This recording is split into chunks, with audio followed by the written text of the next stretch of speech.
For the record, we may or may not make some mouth noises that may or may not cause your panties to get into a bunch. You know what? That's your problem, not mine.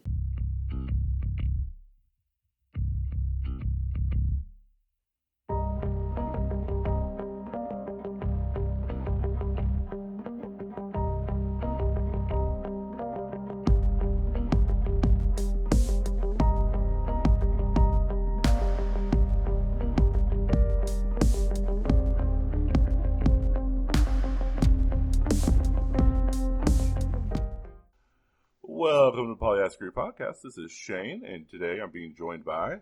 This is Jeannie. Joining us today is Marissa McCool. Marissa McCool is the author of The PC Lie, soon to be the author of False Start, trans activist, host of The Inciting Incident, recently seen on Vagina Monologues on stage, and she looked amazing. Well, I can't take credit for that. I had some great makeup artists. You had some amazing boots that I was kind of jelly over. Yeah. I saw those boots and I was just like, I can pull that off. Yeah, because those are amazing. There was nobody that was not impressed the fuck out of by those boots. Where did you get those? I found them on Amazon just because can't shop in stores. My shoe size is never there in women's, so that and I can't find guys' boots that look that fabulous. So I'm kind of stuck with going on the interwebs. Mm. Hey, more power to you. That's what Amazon's there for. Yeah. So you had an amazing weekend this weekend, right? I sure did. I was in UPenn's showing of the Vagina Monologues, and it was unexpected. It was sort of last minute. I didn't even have to audition, so it was a small part, and then they gave me an extra one toward the end, and it really was one of the highlights of my transition so far. Can you talk about the pieces that you were a part of? Sure. I introduced a poem, a short piece called Reclaiming Cunt, which is someone who is obsessed with the word and kind of does this whole orgasmic sound with the whole thing. And my job was to go out before and hype up the crowd because the piece that went on before us is morbidly depressing. So I pretty much have to strut out on stage and be like, we're making a map of all the vagina-friendly cities. Welcome, Philadelphia. So that was what I did with that. And then later, there's one toward the end called actually, I don't know what it's called. I think it's I Like to Make Women Happy. It's the sex worker monologue. And then at one point in the sketch, she asks for help in explaining what moans sound like. And all of us seated in the front row, all 10 of us, stand up, walk up, and she demos 10 different kinds of moans, some of them funny, some of them serious. And they gave me the State of the Union moan. I can't imagine why they picked me for that. Man, that's awesome. So Jeannie has some great moans, and every now and then she'll let one out on the show, and I'm like, did I just do something right? Yes. So what was that like? I saw a lot of posts that you were posting like throughout the thing, and then I saw some of your so kind of like the atmosphere that you were dealing with and things like that. So what was what was it like being in that? Well, as much as the atheist and podcasting community has embraced me, and I won't say that hasn't happened, I've never been in a place of that many people that brought me into their community without having known me first. There were about 60 girls in this show, and the only one I knew beforehand was the director. I had a class with her back in freshman year. And she had only recently found out about me coming out and transitioning. And apparently there was a part in the show that freed up because someone dropped out. And she said, Riss, do you want to be on the Vagina Monologues? Yeah, that's my attitude toward it's the same attitude I have toward podcasts. Like, oh, yes, I'll be on your thing. What? You're the only one that listens to it? I don't care. I'm coming on your podcast. So perfect. Definitely. Hey, That's why we invited you on, because we're like, yeah, we don't mind. This is going to be amazing. And so, Oh. so you felt really included in everything. How does the polyamorous community kind of treat you and your husband? I don't know, because you guys are really the only ones who have talked to us about it. We used to have a couple of poly friends, but we're no longer on speaking terms because apparently we weren't the right kind of poly. So, Oh my God! Do you want to talk about that? Sure. Yeah, that's a whole thing. Like, okay, so first off, my definition of poly is there is no wrong way to do poly unless you're lying, being dishonest, and not using the tools that are given to you in poly. So that's essentially the only way that you can really do poly wrong. But at that time, you're doing all relationships wrong around you. So whatever. So, Briss, what happened? I was in a relationship with this person, of course, while I was already married. And one thing I figured out was that Aiden and I can't date the same person at the same time or be involved with a third or fourth at the same time. And it triggered me for some reason. So it's like, we got to keep our things separate. Mm-hmm. And I still have a very hard time with someone I'm extremely intimate with telling me about other sexual experiences they're currently having. Okay. So that's you defining your parameters with Aiden as to how your relationship works best. Right.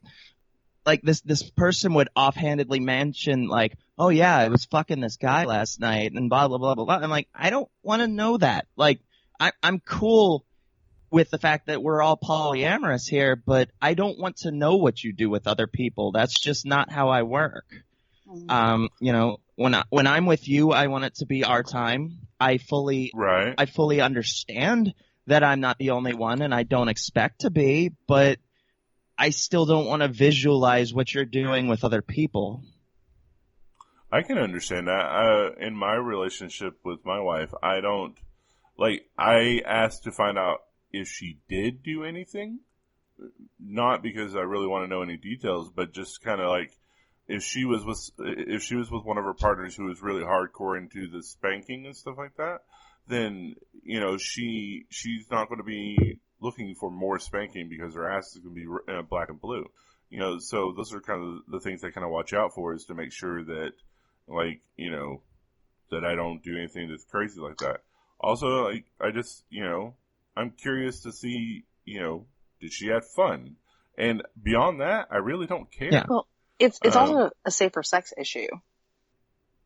Right. I mean, she's fluid bonded with one of our partners and she's not with another.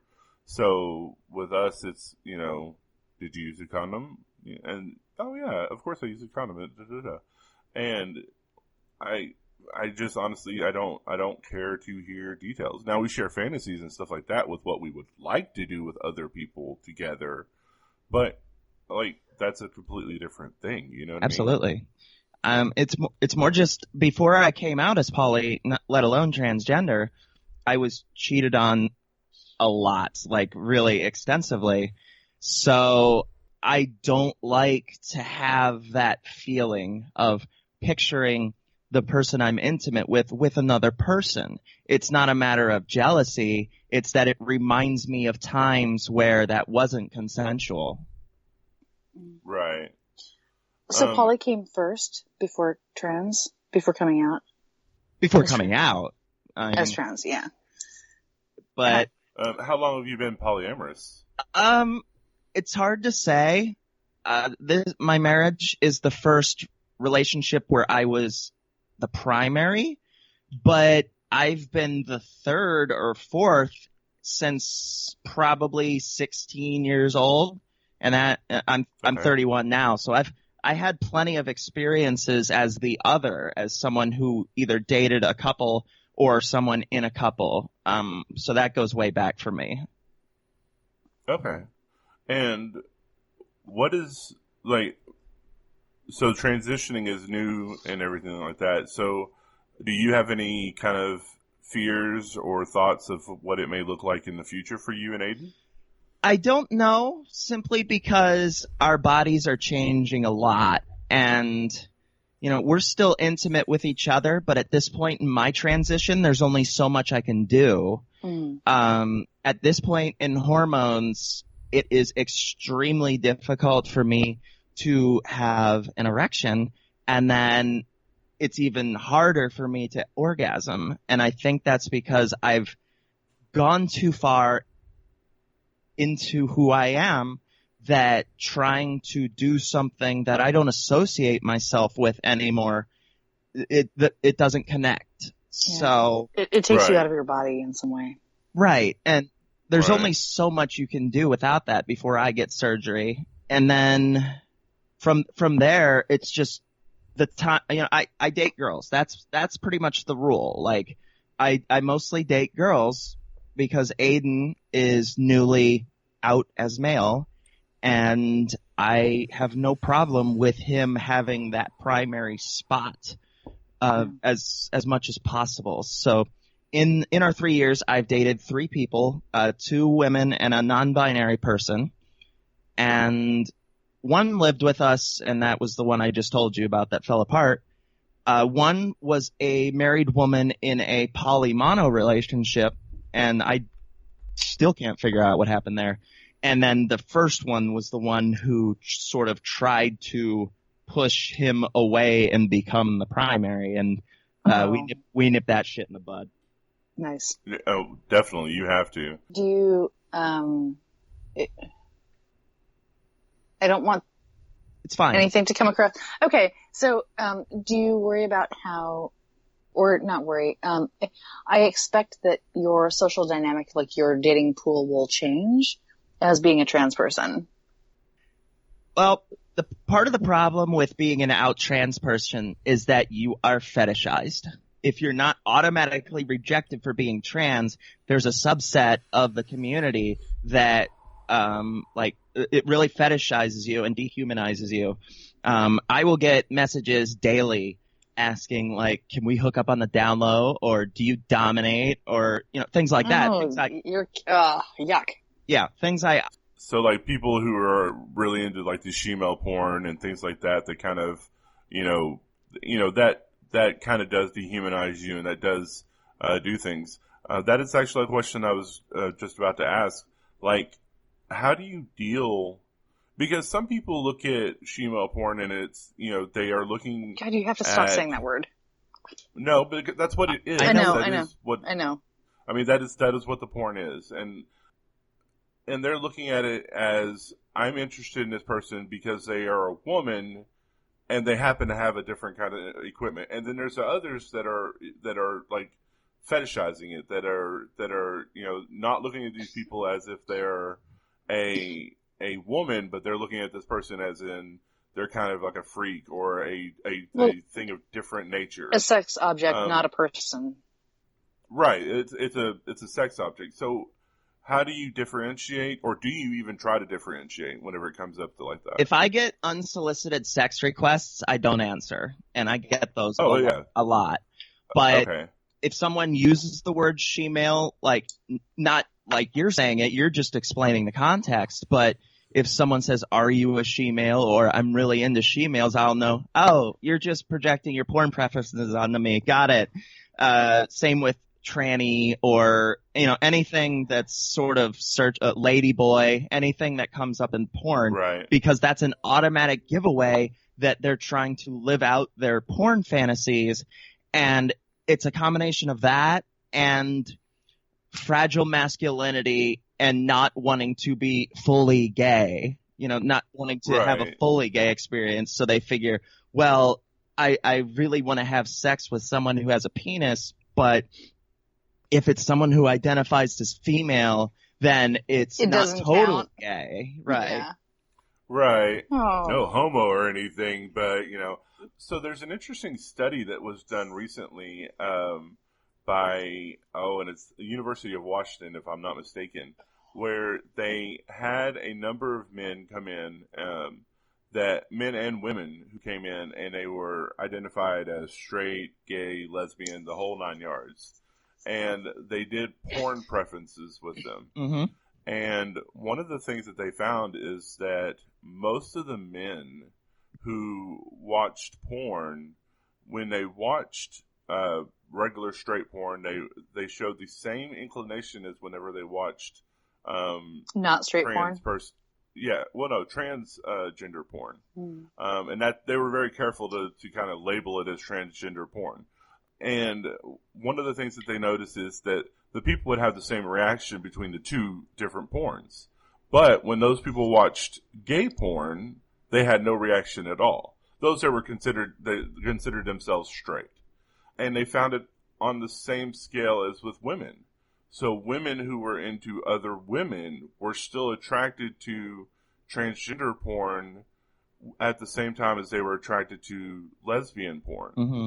And I found that very interesting, and I think it kind of showed that a lot of people who do watch that porn simply don't know how to separate the transgender person from the porn that they're watching and don't know how to communicate that. So just thinking about that for future reference. Now, obviously, if somebody comes across with unsolicited sex or things like that, that's already a red flag. But maybe it's just a matter of educating people on how to communicate. Yeah. So that's something I've noticed and I've seen in reading the study, and I'll make sure I post the study in the link show notes. But it's an interesting concept to think about. What I was thinking with what you're saying, you're absolutely right. And I can usually tell the difference between someone who's genuinely curious and someone who is just looking to get laid or looking to live out a fetish or a fantasy. Right. And add that to the fact that my sexual libido recently is negative.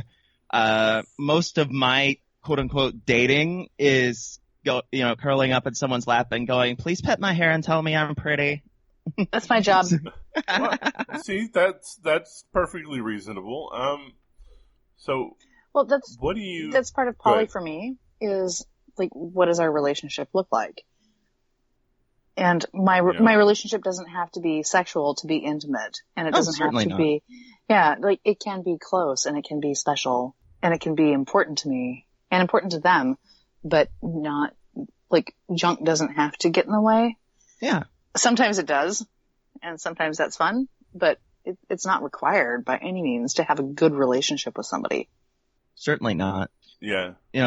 Cuddling, my hair being played with, like gentle nails on my skin, physically and intimately, that's pretty much equal with, whatever kind of sex I can have at this point, as far as enjoyment, intimacy, pleasure, and I am just as happy to have someone just kind of, like I said, play with my hair, touch my skin, and let me be a little spoon or lay in their lap. And that makes me perfectly happy. I gotcha on this one. So, like, how do you deal with people who, like, you're what, 6'3"? I at least was before I transitioned. I do think it's going down, but officially, yeah, I'll go with that. How do you deal with people who are kind of intimidated by your height? I do get a lot of strange looks, I won't lie. I'm a 6'3" former professional wrestler, and while my body has slimmed down and gotten smaller since I started transitioning, I'm still in the boob department. I am a big girl, and I'm fully aware of that. I'm fully aware of the first impression I can make of someone who is not expecting to see me, but pretty much anybody who knows me more than 5 seconds never mentions it again, except in the way of, "Oh, I'm so short and you're so tall," like Lala last night. We're sitting. Well, she's wee bitty. Yeah, we're standing in a restaurant, and Kimberly, our new friend, just kind of went, "Wow, we've got the 3 series of height here. I'm 5'3", she's 4'6", and she's 6'3". So we kind of had a flow chart. Aww, like nesting dolls. So yeah. You also play music, don't you? I've listened to you over the weekend, or not this weekend, but last weekend over Super Bowl weekend when you were playing live with Eli Bosnick's wife, Yep. Anna Bosnick. How long have you played music? I just got back into it recently. I played guitar a lot when I was in high school because when you had long hair and were not into pop music, that's just what you did back then. So I learned enough, I would say, to get by, but along with other things that went through my denial and depression of not living the way I wanted to, I let it go for a while. But when I saw a post on somebody's page that they were selling a brand new Fender acoustic guitar for $75, like, shit, I'll take it. And, Nice. Yeah, definitely. And it was sort of like my thought process in the transition itself. The more open with myself that I was, the more I wanted to play music, and not necessarily it wasn't about what I was playing or how good I was at it. It's just a way for me to be myself and be more authentic. Yeah. And, another fun little anecdote to go with that. I was telling Lala last night that in the podcast community, I've bonded most with the podcasters' wives. And when people still thought I was a male, that used to be like, what are you doing, man? Are you hitting on my wife? Like, whatever. And here I am now, besties with Lucinda and Anna, and nobody gives a shit. And that's so relieving because it was never a sexual thing that I wanted to spend time with people like that. It was just that's who I understood and wanted to be around for the most part, was other girls. Well, I'm really sorry that I don't have a wife for you to hang out with. I do. I mean, if you want to hang out with them. And Riss, you're going to be coming to ReasonCon, right? I sure am. Or do you think you'll be able to? Yay! Oh, I'm so yeah, happy. there's a tackle going to be happening. Sweet. I've heard that so many times. Yeah, promise to not break my neck, please. Everybody goes to try to tackle Riss, and she just starts throwing wrestling moves on everybody. Like, no, I definitely let people tackle hug me. My friend Ingrid, who met me in Chicago, said, I'm probably going to hurt you with my hug. I said, I don't think that'll be a problem. and she did one of those suplex hugs, and I was like, oh, was that supposed to hurt? I don't understand. My wrestling trainer was 6'10", 320 pounds. Like, you don't scare me. I'm going to get a running start. Don't worry. That's cool with me.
I don't know if a lot of people know this about you, but so professional wrestler, have you ever considered going back to wrestling after you transition fully? Absolutely not.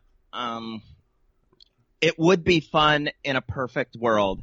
And if going into a wrestling locker room was like what I got to do the last 2 days with the Vagina Monologues community, those 60 women, I would do it in a heartbeat. But professional wrestling on the lowest levels is still an extremely unregulated business there's a lot of sexual assault. There's a lot of people who get in matches and decide to actually beat the shit out of somebody, and there's no repercussions for that because most people just think it's part of the show. So that happened to me all the time when I wasn't presenting transgender. And even though I write a pro wrestling column and they have openly embraced me as I've come out on that, you know, that it's bad enough being a woman in professional wrestling, let alone being a trans woman in a very dude bro machismo locker room. You know what? I want to see you as a Derby dame. I want to go to that match. That would be unfair. That's why I want to see that match, and I really, really want to know what your name is that you're going to come up with. Well, she already has one. Rissy Monster? That's a perfect Derby name. The Purple Amazon Rissy Monster. There you go. I feel like I should follow up on something you asked me way back. You were asking me about what it was like to be part of that community, and I never got around to following up with this because I think this is a story I should tell anybody who hasn't heard it. And I even told it myself last night when I recorded Inciting Incident 81 as kind of a follow-up and a recollection of my experience there. But before the show, everybody in the entire show gets in a big circle in the room, and anybody who wants to say anything can. And it's very respectful. It's very emotional. They do the snaps instead of the claps. So, you know, they go through a lot of steps to be as inclusive, understanding, and welcoming as possible. And like I said, before 5 o'clock on Friday, I knew exactly one person in that room, and I was the first one to speak because I wanted to read the monologue I wrote, because that was kind of the concession. We were trying to get permission from Eve Ensler to let me perform it as part of the show, and it didn't come in time. So the concession was you can read it to the group because, you know, we can do it during circle time. And after that, so many people from the show came up to me and told me how much they appreciated me being there, how much my story meant to them and touched them. They welcomed me in as one of the girls. And I know even Jeannie, you said something along the lines of, well, you are a girl, so that shouldn't be a surprise. But I've never been a part of a community of girls in person like that. And being the only trans girl in a series of 60 to 70, 18 to 22-year-old girls that I've never met before was a life-changing experience. I hadn't realized that you hadn't met them before. No. I thought that, wow, that's huge. That's huge.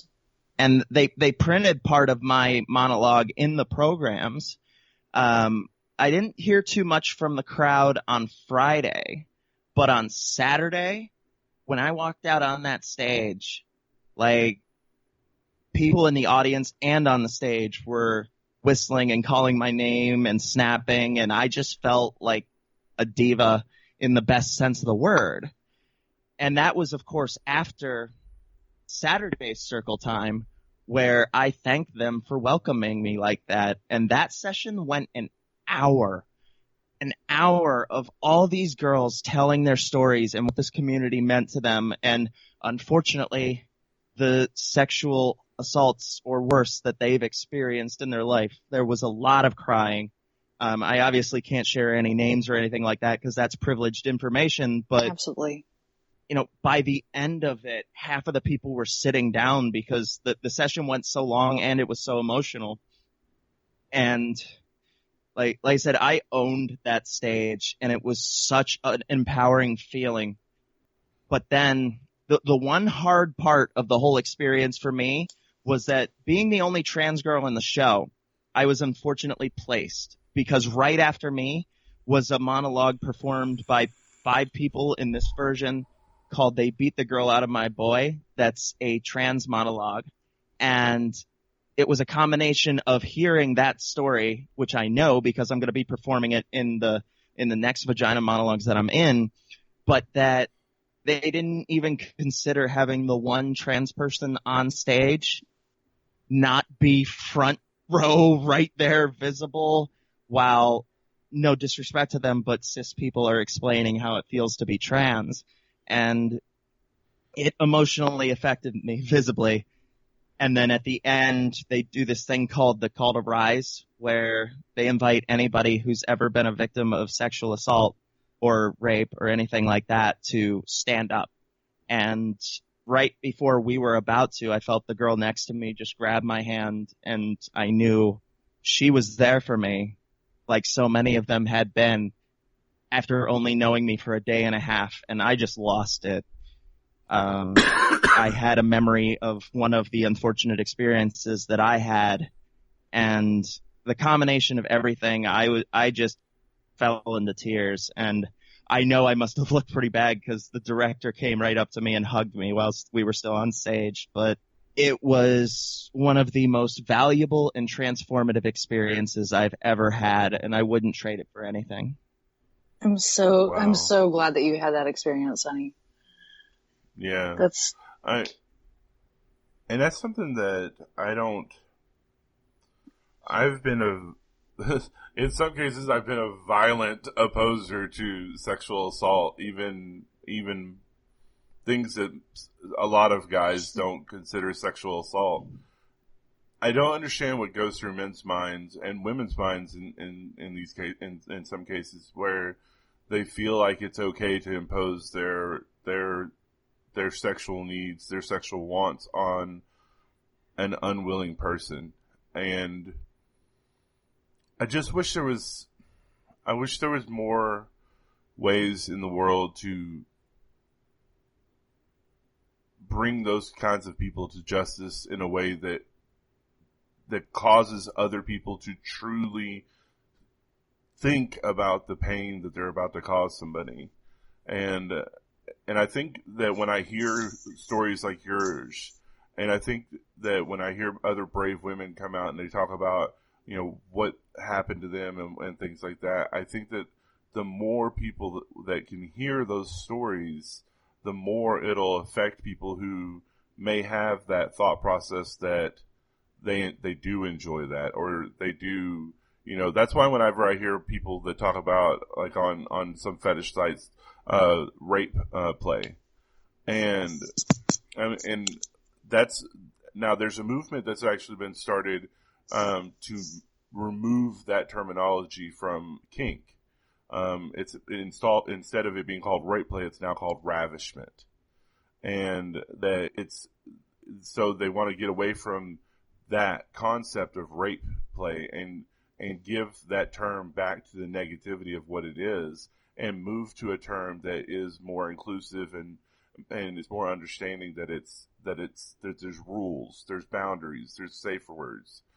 So hearing stories like yours, Riss, like, I cannot tell you how amazing, sad, yes, but amazing it is to have somebody be able to be able to talk about it and to be open about it like you are. And like, my heart goes to you. Well, part of the reason that I can talk about it is because I acknowledge the privilege I have in being a trans girl who has literally thousands of people supporting me, loving me, and being there for me. And I owe it to those trans girls and trans boys and non-binary people who don't have that support or don't feel like they can speak out to be open and try to answer questions that would make a lot of them uncomfortable, because the only way we're going to make any progress, especially these days, is for it to be more normalized, and the only way to normalize it is to talk about it and get it out in the open. Right. I guess, and maybe I'm incorrect on this, but my perspective is this really comes down to peer pressure. That, somebody talks about or sees something that is a horrible action. Other people need to stand up and say, no, you're being a douchebag. This is wrong. You are being you're being a horrible person and you don't get to get away with this without me calling you out on this. Part of it is that there needs to be a change in society itself. And I don't just mean, how we teach people about how to protect themselves or to not hurt others, but the overall culture, as much as people hate to admit it, encourages this behavior. Most love stories in any form show someone, the meet cute is usually, oh, I don't like you, or oh, you're too this. And the whole story is based around them going, I'm going to show her, and going through all these lavish things to get the person's attention, and they almost always get them at the end. And so That's many not a love story. That's not a love story. I agree with you, but it's portrayed that way. And what we have are a lot of people who are not educated on the difference between that and real life, and shown what's wrong with that and what's problematic about that in real life. And it needs to be more than an anecdotal joke that a stand-up comedian can tell about, hey, in real life, that's called stalking. Like, it needs to be a thing, and it needs to be distinguished in modern society that you don't get love by putting in the most effort to prove it necessarily. I Yes. get that a lot goes into love, but I love the meme that goes around that says girls are not, machines that you put nice tokens in and sex comes out. No, that's not how this true. works. No. Honey. Like, does it take debit card? Try it, No, I it dare you. doesn't. You're an asshole. Oh my god. So like some of the situations, I'm getting and I'll nods tell and then this. some silence. Shane, No. your face is Nope, priceless I'm on right mute. now. Just simply like, oh my God. god, people are that stupid. Yes, they are that stupid. Yeah. They are that stupid. Well, no. Like I used to be. Not in that sense. I would just keep feeding stuff in. But I used to be a guy who would get friend zoned a lot. That's what I said it. That's why I termed it as. You know what I mean? Yeah. And it wasn't until a few years ago that I started learning that, hey, look, you're not being friend zoned. The girl doesn't like you. Yeah.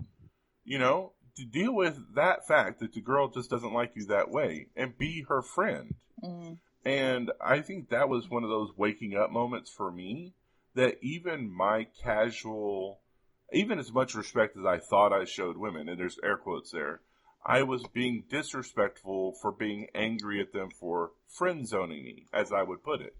And I had to really step back and go, oh, hey, look, dude, you've been a douche to a large number of women. Because I will flirt a lot. And usually it's casual flirting. Usually it's just, that's just who I am. Yes, he does. But until I found polyamory, I was always, I can't really flirt with you. You know what I mean? Mm-hmm. But one of the things that kind of woke me up from that was, okay, look, Shane, there's some ways that you can approach some women, and that's okay. And then there's all these ways that you have been that you need to step the hell back and say, oh, look, okay, that's behavior that I shouldn't do. And but it took being called on it by certain people in my life. And until I did that, until I had those people, like Jeannie was saying, hey, look, dude, you're acting like a douchebag. Until somebody did that to me, it didn't make me think of it. Right. And I think back to how I've dealt with situations when I was younger, and I used to do bar fights. And it was nothing for us to go in Texas to go to a bar and look for reasons to get into fights. Well, one of my biggest ones was when a dude was acting like an asshole to a woman, and he was being really aggressive with her. And, that's all I needed for me to step up and say, okay, hey, look, dude, you're being an asshole, and just start a fight to be starting a fight. Right. In Texas, that's kind of like what you do when you're bored on the weekend, anyways. I grew up in a town with 13 bars and 13 churches. I know this. And so, you can't start a fight in a church, so you go start a fight in a bar. Well, I was never that girl, but Yeah, but so I had a wrestling background and Chris, I had a mixed what martial are you arts doing? background. I'm trying to fix my mic stand. Okay. Yeah, I noticed that. And so like whenever I found out you were a former wrestler, I was like, me too. Like, but my wrestling was relegated to a backyard where a dude had made a really nice ring out of one tree, 3 posts, and then like 5 layers of that padding, the martial arts padding. And so like, oh man, we could do some damage to each other whenever we did suplexes. And That's stuff. just expensive, man. We got it all from the school, and I won't say how we got it. I was gonna say it was free or cheap, right? Yeah. It was very free, very free. Just labor intensive because you go at night, locks broke. Anyways, so Senator, I will neither confirm nor deny. Right, yeah, I plead the fifth.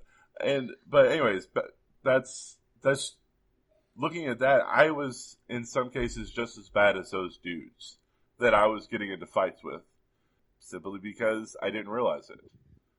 So sometimes, like, a lot of people just need to be called out on their attitudes and the activities that they do, even the passive stuff like friend zone blaming and things like that. And it's essential to, if people tend to get very defensive, and my advice to them is always, if someone tells you that you're upsetting them, don't immediately try to find the reason why they're wrong. Listen and figure out what it was in your behavior. Now, that's not saying everybody you upset means you need to change something, but whenever you are bothering someone for a reason, you owe it to that person to at least know what it is. And, put down the defenses, step back, and figure out what it was that just happened. And maybe it was an overreaction. Maybe they were mad over nothing, but you can't automatically assume that, or you're never going to grow and change as a person. Yeah, if nothing else, the act of listening will give you a better perspective on how other people might perceive you, whether or not that was an overreaction or an overstep on your own part. But just having that self-reflection can often be really, really useful.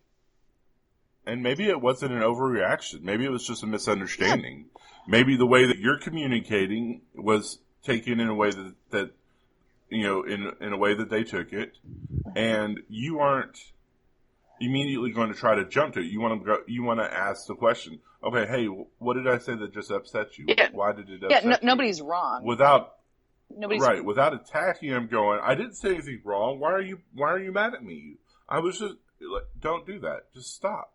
Ask questions. Listen to what they're saying. Actively listen. And then just go from there. So due to some family situations, I had to take a break this week. So this episode is a little bit late. So I'm going to let y'all have some bonus content just for shits and giggles. I hope you enjoy. A pap smear and, check out all my shit and make sure I don't have, gonorrhea. Hi! Yeah, you came in at the wrong time. Oh, that's a perpetual habit of mine. But gonorrhea, I don't recommend it. That sounds like a good answer. I'll take it. It's a deal. Hi. How you doing, Rissy? Good. How are you guys? So far, so good. Pretty good. Probably not as good as you. You've got to be coming off of a really amazing, just adrenaline high. Yeah, there was nothing like it. I'm still kind of in shock. I can imagine. Keep talking. Okay. So here's how this is gonna work. We're really professional, okay? So this is how we're gonna do this. Not really. I say that, and we were just testing out whether or not the sound of my voice could activate Jeannie's vagina. Yeah. See, right here. Okay, do it again. I'm not doing it again. Okay. Damn it. And I can't see you on video, Jeannie. What? Okay, what do I have to do? I don't know. Yeah. Jeannie, you have to talk. I'm talking blah, blah, blah. Oh, No? maybe turn your video off and on. Okay. You try turning it off and on again. Oh, pumpkin. Yes? No? Can you see her now? Uh-oh. All I see is a logo. Oh. That's Okay, interesting. turn your video off and on again. Me? Yeah. Try it. Okay. Let's see. I'm the non-professional here, so I just make shit up. That's fine. Yeah, you just turn shit up. There was some kind of notification that came up that was like, do you want to see the other participants' video? Like, oh, yeah. Yeah. So what I did was I did this, and then Shane hummed, and it didn't work. So. Okay. All right. So the way we're going to do it is we're just going to introduce ourselves, and then Jeannie, you want to introduce Riss?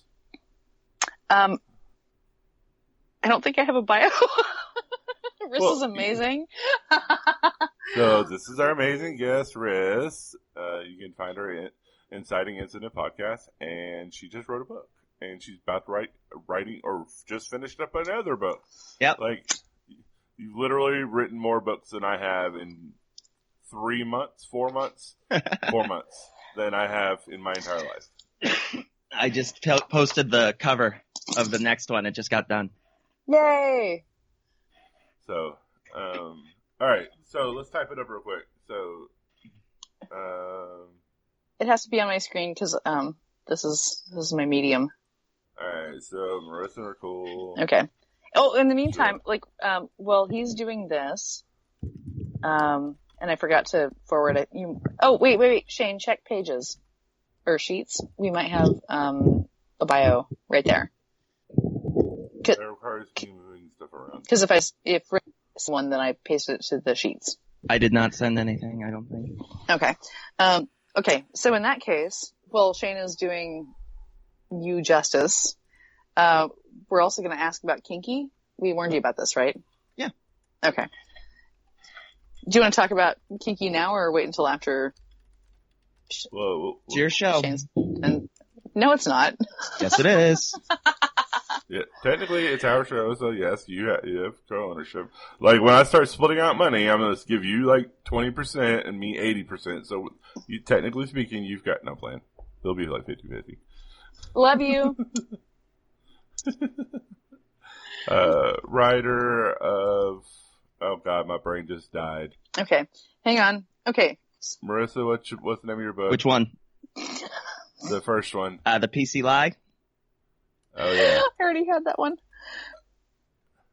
Okay. And... Transactivist.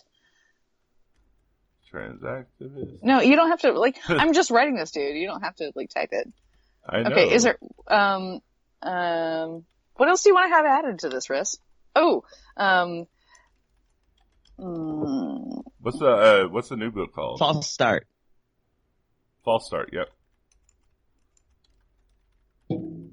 And all you gotta do is outdo the moniker that Utah Outcast gave me. Game on. So,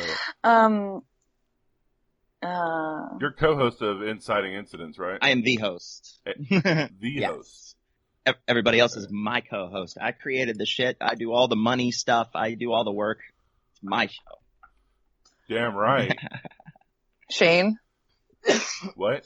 just don't let that go to your head. Yeah. Wait, I mean, what do you really do? I'm playing. I'm just I know joking. you are. I'm just joking. She provides the 1-900 voice. Yes. Oh yeah, that's. See? Told ya. Oh, thank you, honey. That's so awesome. Can I be of service to you? Because that's so sweet. That's so nice. Yeah, wait until you hear me Join give us him for- shit during the show. Yeah. Join us for $1.99 a minute. Please enter your Visa card now.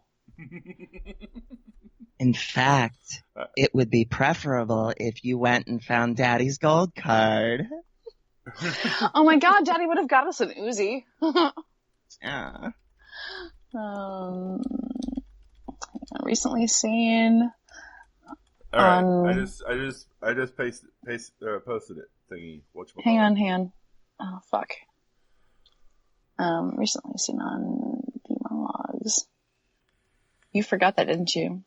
No. Wow, that's horrible, dude. What? You used today twice in like one paragraph. I edit you. I did use today twice in one paragraph. Okay. Okay. So, Riz, she totally grammar Nazis me throughout the entire episode. Okay. I may call her out on it. Oh yeah, he will. Yeah. Well, at least that means I don't have Like- to. Oh no, hang on. Please do. All right. All right. So are we ready for this? Hey, Riz, do you mind recording on your end? Not at all. I greatly appreciate it. I usually I am recording now. Oh, let me check and make sure that this is recording too while you're doing that. I usually record anyway, just simply because and not that you guys would do this, but I wouldn't want to be misrepresented. So I always keep a record just in case of what I said. Oh, nice. Okay. Like, I did not say that I like Justin Bieber. Fuck you. Nice. But like, see, I've got my recordings right here. Do not like Justin Bieber. I love Justin Bieber. Now see, what you really said was, I want to teabag that hot Canadian until he turns into chamomile. Wait, chamomile? Damn. What? I just got that clean, by the way. It's going to wind up in our show. Okay. And because you're a Patreon, you're going to be one of 3 people that hears it. Yes! You're welcome. Thank you. Appreciate Yeah. it. By the way, thank you for that. No problem at all. Mm. All right. So do you have all your stuff written down, Gina? Sure. He hates me. That's a no. I have everything written down that I'm going to write down. How's that? That'll be great. Okay, so here's the way this is going to work, Marissa. We're going to essentially talk about polyamory and kind of how, like, what your thoughts of it are. You know, kind of your concepts of it. Or just have a conversation. Are you poly? Yeah. Yeah, we're essentially just going to have a conversation about polyamory. That's good with me. And like then we'll kind of go into that. We also want to talk about your vagina monologues, your weekend. Yeah. Like how amazing it was. Your kind of like what kind of upcoming stuff that you have going on. Sure. What kind of upcoming appearances that you have, and then we're going to talk about your kink. Okay. Just so I'm prepared, like what do you want to talk about as a kink? I would prefer if you just asked me one more there. I don't like to plan anything out. Yay! Okay. Shane I'm- hates both of us right now, and this is kind of awkward. Sorry. My inner OCD is screaming at you so hard. Yeah. No Illusions and I were talking about this extensively. He's like, I have to script everything, and I said, if I script anything, I sound terrible. Okay. So we'll get to that point. We'll ask you your kink, and then we'll just kind of go from there. Or just one of the reasons why I ask people their kink is like if it's something that we've covered before.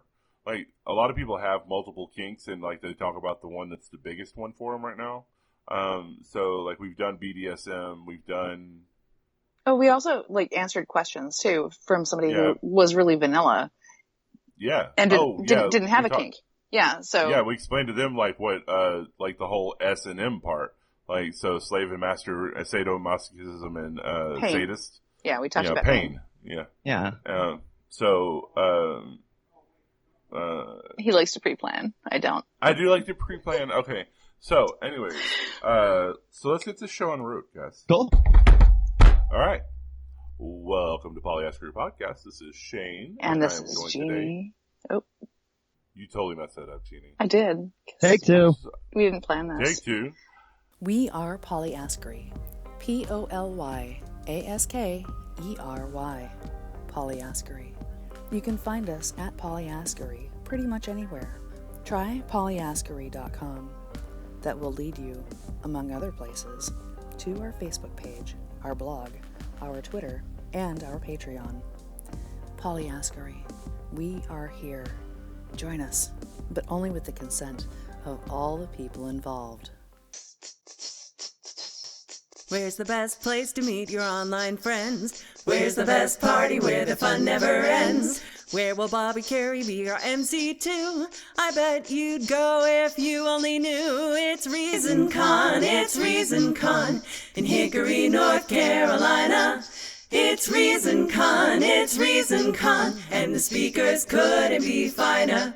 We've got Matt Dillahunty and Aaron Ra, Callie Wright and Lawrence Krauss. We've got god-awful movies coming to you live, and Jim Craig and Shelley Siegel really jive. It's ReasonCon, it's ReasonCon. Meet the people in your favorite podcasts. It's ReasonCon, it's ReasonCon, the conference where you'll have a blast.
A special thank you to Jason Comeau. He composed the music for us, and he is a lost state of mind. Go find him. Look for our links. Thanks for listening. This has been a production of Polyaskery Podcast. If you enjoyed it, please check us out at patreon.com/polyaskery. If you want to give to us and think that we're worth it, please donate $1, donate whatever you want, or share our links and let everybody else know about us. You can find us at polyaskery.com, at Polyaskery on Twitter, or you can look us up on Facebook. Thank you so much, everybody. Y'all have a great day.